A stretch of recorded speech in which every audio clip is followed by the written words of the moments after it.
కవిత స్పష్టం చేశారు. మరోవైపు 15 రోజుల జ్యుడిషియల్ కస్టడీ కోరింది ED.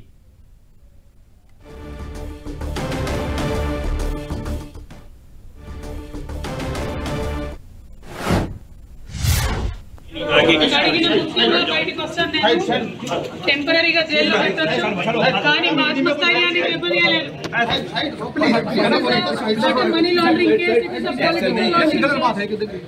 One accused has already joined BJP. Second accused is getting BJP ticket. Third accused has given 50 crores in electoral bond. This is not a money laundering, it is a political laundering case. It is a fabricated and false case. We will come out very clean. Jai Telangana. Jai Telangana. Jai Telangana. Jai Telangana. They are fighting out. It is an illegal case.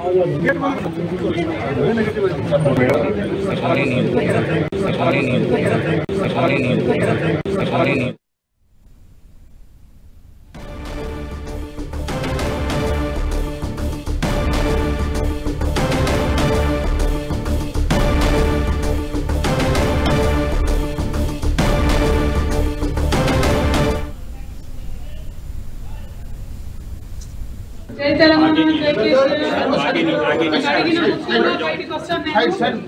టెంపరీగా జైల్లో పెట్టొచ్చు కానీ ఆత్మస్థైర్యాన్ని దెబ్బతీయలేదు. Money laundering case it is a political laundering. One accused has already joined BJP. Second accused is getting BJP ticket. Third accused has given 50 crores in electoral bond. This is not a money laundering, it is a political laundering case. It is a fabricated and false case. We will come out very clean. Jai Telangana. Jai Telangana. Jai Telangana. Jai Telangana. They are fighting out. It is an illegal case.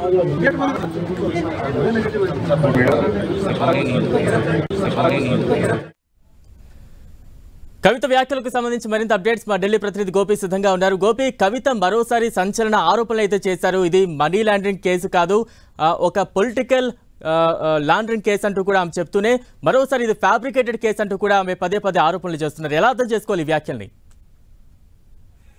కవిత ఈ కేసులో ఆరోపణలు ఎదుర్కొన్నప్పటి నుంచి కూడా ఇది తప్పుడు case, నిరాధారమైన case. ఈ కేసులో తాను ఎటువంటి తప్పు చేయలేదనే చెప్తున్నారు. సో అరెస్ట్ అయిన తర్వాత కూడా ఇదే రకమైన స్టేట్మెంట్స్ ఆవిడ ఇస్తూ వస్తున్నారు. సో ఈ రోజు కూడా కోర్టులో ఆమె 10 రోజుల కస్టడీ ముగిసిన సందర్భంగా కోర్టులో ఆమెను పోలీస్ స్టేషన్ ముందు లోపలికి వెళ్లే ముందు మీడియాతో మాట్లాడడం జరిగింది. తాను కట్టిన ముత్యాల్లో బయటకు వస్తానని, ఇది మనీ లాండరింగ్ కాదు, పొలిటికల్ లాండరింగ్, కేవలం తాత్కాలికంగా తన జైల్లో పెట్టొచ్చు కానీ తన ఆత్మస్థైర్యాన్ని దెబ్బతీయలేరు. సో ఇప్పటికే ఈ కేసులో నిందితులుగా ఉన్నారు, బీజేపీలో చేరుతున్నారు. ఒకరు బీజేపీ మొదటి నిందితుడు బీజేపీలో చేరారు, రెండో నిందితుడు బీజేపీ టికెట్ కోసం చూస్తున్నారు. అలాగే మూడో నిందితుడు ఎలక్ట్రల్ బాండ్స్ ద్వారా 50 కోట్ల రూపాయల నిధుల్ని, విరాళాలని బీజేపీకి ఇచ్చారు అన్న ఆరోపణల్ని, సంచలన ఆరోపణల్ని కవిత చేయడం జరిగింది. అలాగే అప్రూవర్ గా మారడం లేదన్న విషయాన్ని కూడా ఆవిడ చెప్పారు. ఈ కేసు న్యాయపరంగానే ఎదుర్కొంటాం, లీగల్ బ్యాటిల్ చేస్తాం అని చెప్పి ఆవిడ మరోసారి చెప్పడం జరిగింది. సో ఖచ్చితంగా కవిత ఈ కేసులో ఫర్దర్ ఇన్వెస్టిగేషన్ కోసం ప్రస్తుతం కోర్టులో ప్రొసీడింగ్స్ కొనసాగుతున్నాయి. కవితను జ్యుడిషియల్ కస్టడీకి కోరడం జరిగింది. కవిత ఈ కేసు దర్యాప్తుకు సహకరించడం లేదు. సో ఇప్పటికే అనేక మంది నిందితుల్ని ప్రశ్నించాం, ఇంకా ప్రశ్నించాల్సి ఉంది. సో ఈ కేసు దర్యాప్తు పురోగతి దశలో ఉంది. సో ఇంకా ఈ దర్యాప్తు కొనసాగుతుంది కాబట్టి కవితను జ్యుడిషియల్ కస్టడీకి ఇవ్వాలి అని చెప్పి ఇటు ఈడీ తరపు న్యాయవాది జోయబ్ హుస్సేన్ ఆన్లైన్ లో వీడియో కాన్ఫరెన్స్ ద్వారా వాదనలు వినిపిస్తున్నారు. వర్చువల్ గా వాదనలు కొనసాగుతున్నాయి. కవిత తరఫున విక్రమ్ చౌదరి వాదనలు వినిపిస్తున్నారు. సో ఇప్పటికే ఈ కేసులో కొన్ని ఆస్తులను కూడా అటాచ్ చేయడం జరిగింది. అడ్జుడికేటింగ్ అథారిటీ ఉత్తర్వులను కూడా ఇచ్చిందని చెప్పి ఈడీ తరపు న్యాయవాది కోర్టు దృష్టికి తీసుకొచ్చారు. అలాగే prevention of money laundering act section 92 ప్రకారం నమోదు చేసిన స్టేట్మెంట్ కి సంబంధించి ముఖ్యంగా కవిత తరపు న్యాయవాది తమకు కూడా స్టేట్మెంట్ ఇవ్వాలి అని చెప్పి కోరడం జరిగింది. అయితే ఒక అప్లికేషన్ ఫైల్ చేస్తే ఆ స్టేట్మెంట్ ఇస్తామని చెప్పి కవిత తరపు న్యాయవాది ఇటు ఈడీ తరపు న్యాయవాది చెప్పడం జరిగింది. సో కవిత దాఖలు చేసిన బెయిల్ అప్లికేషన్ పైన రిప్లై ఇచ్చేందుకు కూడా కొంత సమయం కావాలని చెప్పి ఈడీ తరపు న్యాయవాది కోరుతున్నారు. సో ప్రస్తుతం జ్యుడిషియల్ కస్టడీకి అనుమతిస్తే కనుక ఖచ్చితంగా ఈ రోజు మధ్యాహ్నం కవితను తిహార్ జైలుకి తరలించడం జరుగుతుంది. బలరాం, గోపి, అంటే కవిత చేసిన వ్యాఖ్యల ద్వారా ఢిల్లీ లిక్కర్ కేసుకు కొంత రాజకీయ రంగు పులిమే ప్రయత్నం జరుగుతోందని భావించవచ్చా?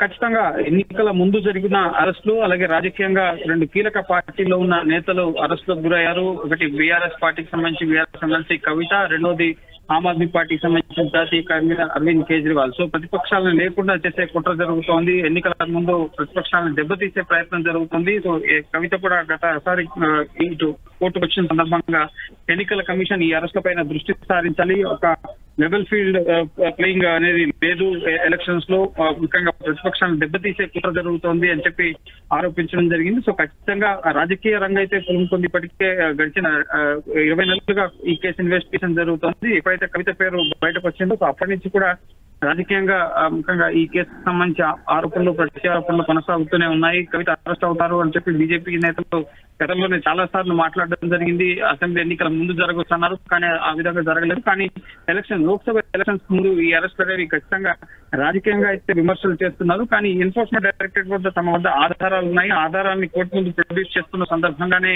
నిందితులు ఇచ్చిన స్టేట్మెంట్ ని కోర్టు ముందు ఉంచిన సందర్భంగానే వీరు అరెస్ట్ అవ్వడం, ఈడీ కస్టడీకి వెళ్ళడం, తర్వాత జ్యుడిషియల్ కస్టడీకి వెళ్ళడం. ముఖ్యంగా ఢిల్లీ ఉప ముఖ్యమంత్రి మనీష్ సిసోడియా సుమారు 13-14 నెలలుగా కూడా తిహార్ జైల్లో ఉంటున్న పరిస్థితి ఉంది. అలాగే సంజయ్ సింగ్ 6 నెలలుగా తిహార్ జైల్లో ఉంటున్న పరిస్థితి ఉంది. సో రాజకీయంగా వీళ్ళని అరెస్ట్ చేస్తున్న అన్నారు అన్నప్పటికీ కూడా ఆధారాలు లేకుండా అయితే ఇన్ని నెలలుగా ఏడాదికి పైకాలంగా అయితే ఇటు ఉప ముఖ్యమంత్రి జైల్లో ఉండే అవకాశం ఉండదు, బెయిల్ పైన వాళ్ళు బయటకు వచ్చే అవకాశం ఉంటాయి. సో ఖచ్చితంగా ఈ కేసులో తప్పు జరిగింది. సో ఆ తప్పుని మేము ముఖ్యంగా ఈ రుజువు చేసేందుకు మాకు సమయం కావాలని చెప్పి కోరుతున్నారు. సో ప్రస్తుతం అయితే జ్యుడిషియల్ కస్టడీకి కోరుతున్నారు కవితని. ఇటు ఈ కవిత అరెస్ట్ అయిన తర్వాత కవిత కూడా కాసేపటి మాట్లాడుతూ తాత్కాలికంగా తనను అరెస్ట్ చేయొచ్చు కానీ తన ఆత్మస్థైర్యాన్ని దెబ్బతీయలేదు, ఇది ఫ్యాబ్రికేటెడ్ కేసు, అల్లిన కేసు, తప్పుడు కేసు, చట్టవిరుద్ధంగా తనను అరెస్ట్ చేశారు, కడిగిన ముత్యంలో బయటకు వస్తాను అని చెప్పి చెప్తున్నారు. లీగల్ బ్యాటిల్స్ అయితే కొనసాగుతున్నాయి. కేజ్రీవాల్ తరపు కానీ కవిత తరపు కానీ మనీష్ సిసోడియా రాజకీయంగా ఈ కేసు రాజకీయ నాయకులు ఎవరైతే ఈ కేసులో ఇన్వాల్వ్ అయినారో వారంతా కూడా న్యాయ పోరాటం చేస్తున్న పరిస్థితి ఉంది. సో పొలిటికల్ స్టేట్మెంట్స్ అనేవి విచారణ జరుగుతున్న సందర్భంగా ముఖ్యంగా మీడియాలో చేయించడానికి అయితే వస్తుంటాయి, కానీ రుజువు చేసుకోవాలని తాము తప్పు చేయలేదన్న రుజువు చేసుకోవాల్సిన బాధ్యత అయితే వారి పైన ఉంటుంది. ఈడీ వద్ద అయితే ఆధారాలు ఉన్నాయని చెప్పి ఈడీ చెప్తున్నారు.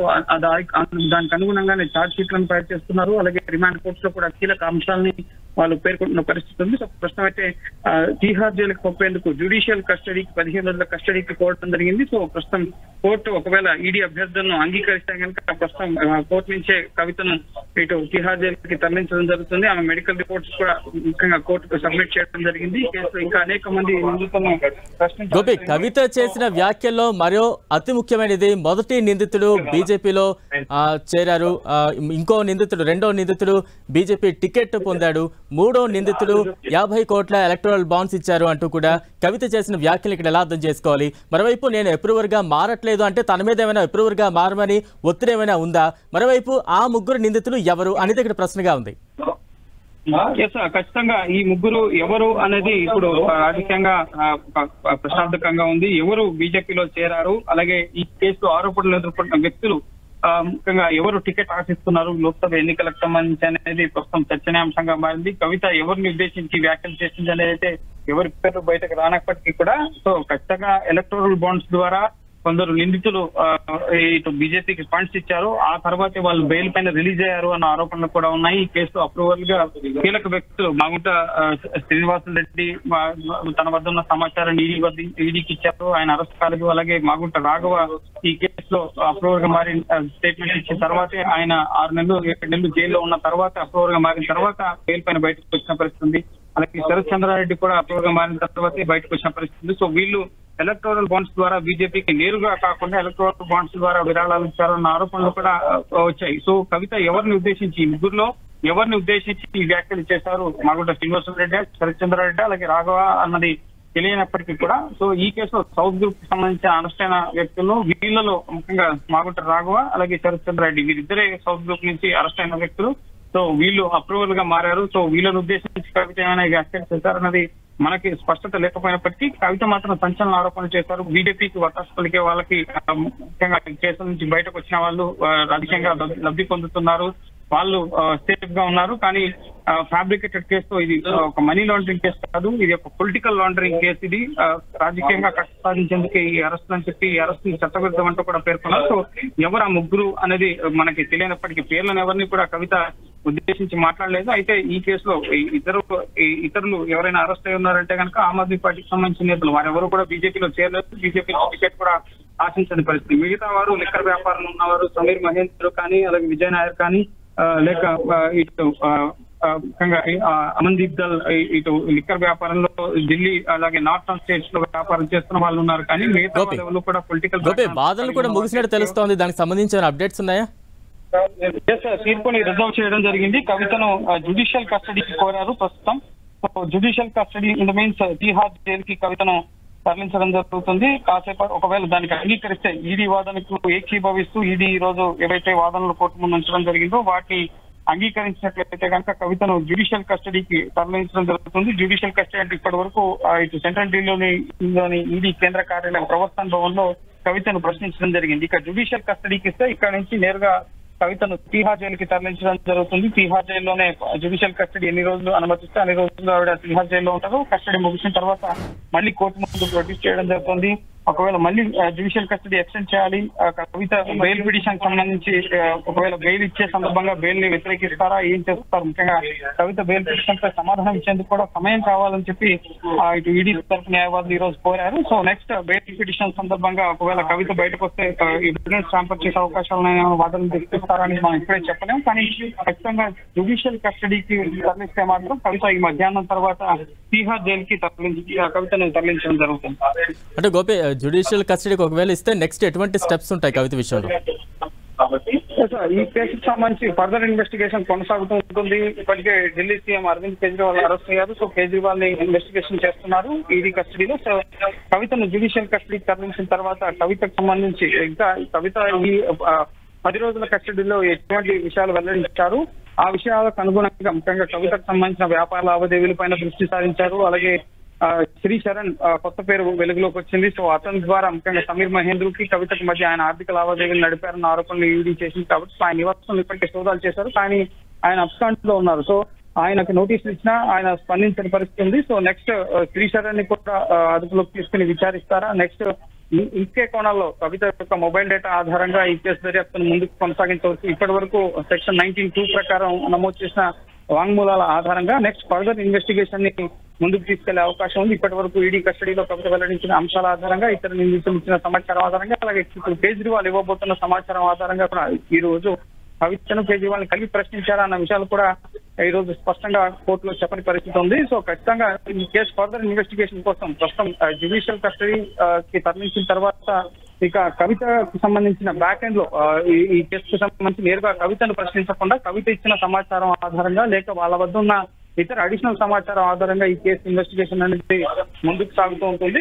సో ఫర్దర్ గా కవిత బెయిల్ ప్రొసీడింగ్స్ సంబంధించి కోర్టులో విచారణలు జరుగుతాయి. ఒకవేళ ఇక్కడ బెయిల్ రాకపోతే హైకోర్టు, సుప్రీంకోర్టు వరకు వెళ్లే అవకాశం ఉంటుంది. సో ఇక న్యాయపరమైన పోరాటం కవిత చేయాల్సి ఉంటుంది. ఇది ఇప్పుడు కస్టోడియల్ ఇంట్రాగేషన్ పరంగా చేయాల్సిన ప్రక్రియ అంతా ముగిసింది.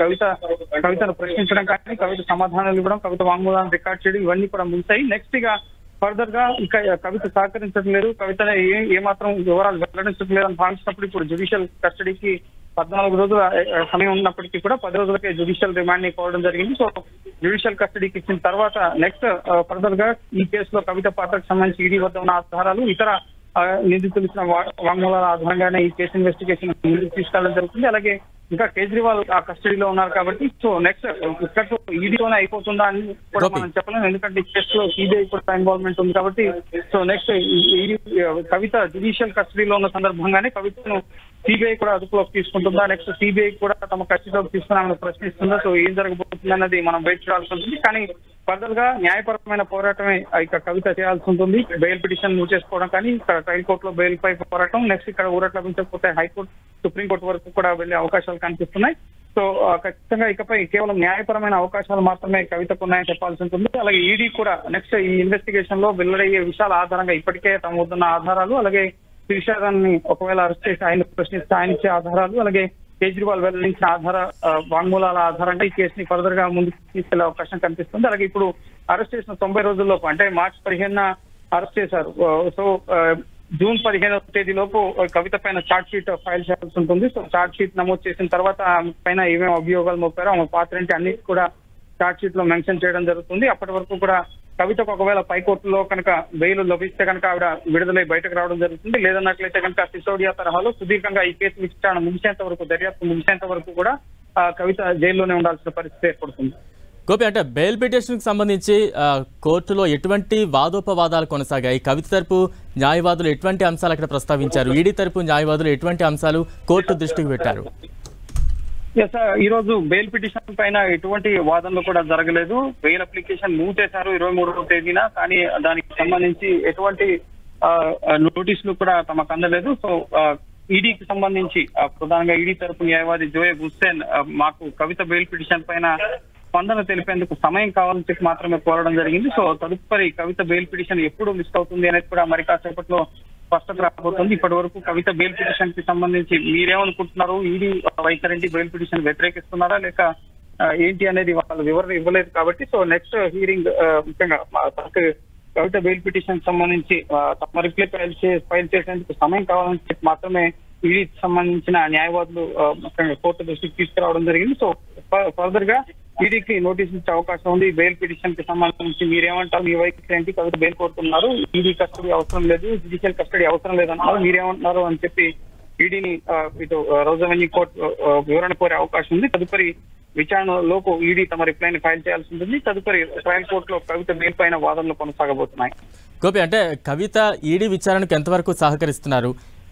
మొన్నటి వరకు చూసాం 7 రోజులు కస్టడీ ముగిసింది, 3 రోజులు మళ్ళా కస్టడీ పొడిగించారు. ఇన్ని రోజుల్లో ఎటువంటి విచారణ సాగింది? ఎటువంటి ప్రశ్నలు సంధించారు? ఎంతవరకు కవిత ఆ ప్రశ్నలకు సహకరించారు?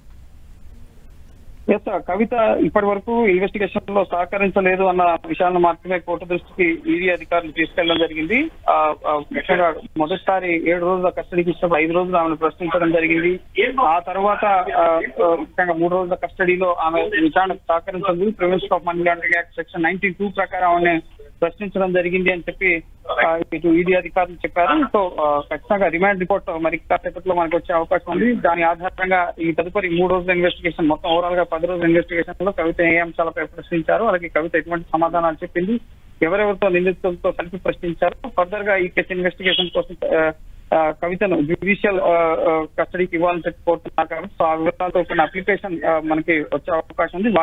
వాటి ఆధారంగా నెక్స్ట్ ముఖ్యంగా ఈ కేసు ఇన్వెస్టిగేషన్ సంబంధించిన వివరాలు మనకు తెలిసే అవకాశం ఉంది. అలాగే కవిత బెయిల్ పిటిషన్ సంబంధించి మధ్యంతర బెయిల్ కి సంబంధించిన అంశం పైన కవిత కుమారుడికి పరీక్షల నేపథ్యంలో ఏప్రిల్ 16వ తేదీ వరకు కూడా పరీక్షలు ఉన్నాయి కాబట్టి మధ్యంతర బెయిల్ ఇవ్వాలని చెప్పి కవిత తరపు న్యాయవాది అడగడం జరిగింది. సో ఈ అభ్యర్థుల పైన కూడా కోర్టు ఆర్డర్ రిజర్వ్ చేసినట్లుగా తెలుస్తుంది కావేరీ బవేజా. సో కవితకు మధ్యంతర బెయిల్ ఇస్తారా? ప్రస్తుతం జ్యుడిషియల్ కస్టడీకి పంపించకుండా ఈడీ ముఖ్యంగా కవిత తరపు న్యాయవాదుల అభ్యర్థన ఏదైతే ఉందో తమ చిన్న కొడుకుకి పరీక్షలు ఉన్నాయి వచ్చే నెల 16వ తేదీ వరకు, సో అప్పటి వరకు మధ్యంతర బెయిల్ ఇవ్వాలని చెప్పి కోరినట్లుగా తెలుస్తోంది. సో ఒకవేళ ఈ అభ్యర్థనని కనుక పరిగణలోకి తీసుకుంటే కనుక కవితకు మధ్యంతర బెయిల్ ఇచ్చే అవకాశం ఉంటుంది ఏప్రిల్ 16వ తేదీ వరకు కూడా. అంటే మరో 20 రోజుల వరకు కూడా మధ్యంతర బెయిల్ ఇవ్వాలని చెప్పి కవిత తరపు న్యాయవాదులు ప్రస్తుతం కోర్టును కోరడం జరిగింది. సో దాన్ని యాక్సెప్ట్ చేస్తారా లేక ఈడీ అభ్యర్థన పరిగణలోకి తీసుకుని కేవలం జ్యుడిషియల్ కస్టడీకే మొగ్గు చూస్తారా అనేది కూడా మరి కాసేపట్లో తెలియబోతోంది. సో ప్రస్తుతం అయితే ఆర్డర్ రిజర్వ్ చేయడం జరిగింది. మరి కాసేపట్లో ముఖ్యంగా 1 గంటలో ఆర్డర్ సంబంధించిన వివరాలు కూడా కోర్టు వెల్లడించడం జరుగుతుంది. ఒకవేళ జ్యుడిషియల్ కస్టడీ ఇస్తే కనుక కవితను నేరుగా మధ్యాహ్నం ఇటు రౌజ్ అవెన్యూ కోర్టు నుంచి ఇటు తీహార్ జైలుకి తరలించడం జరుగుతుంది. బలరాం. రైట్ గోపి, మొత్తంగా కవిత బెయిల్ పిటిషన్ పై అయితే వాదనలు ముగిశాయి. న్యాయమూర్తి అయితే